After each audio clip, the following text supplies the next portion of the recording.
Kapattılar kapıları yüzüme, mahpushane gurbet ele benzemez. Benden selam edin dertli sazıma, mahpushane gurbet ele benzemez, benzemez, benzemez, benzemez. Mahpushane gurbet ele benzemez, benzemez, benzemez.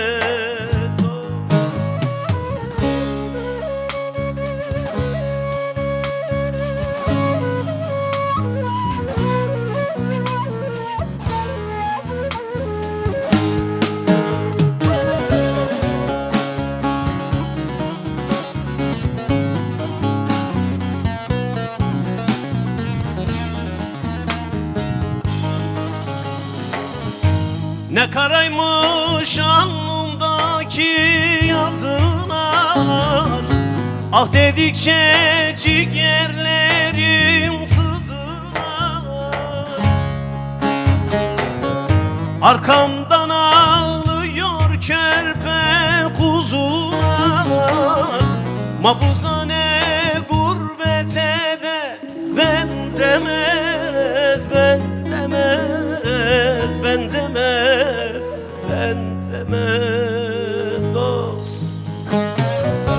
Mahpushane gurbetine benzemez, benzemez, benzemez dost.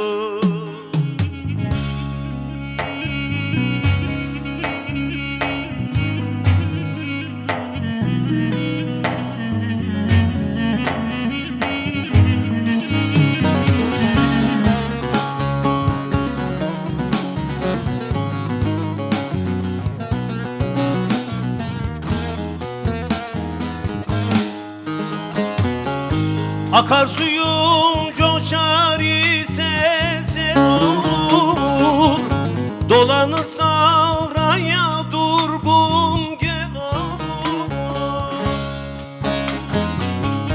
Dost diyenler yavaş yavaş bed olur, mahpushane gurbete de benzemez, benzemez, benzemez, benzemez dost. Mahpushane gurbetine ben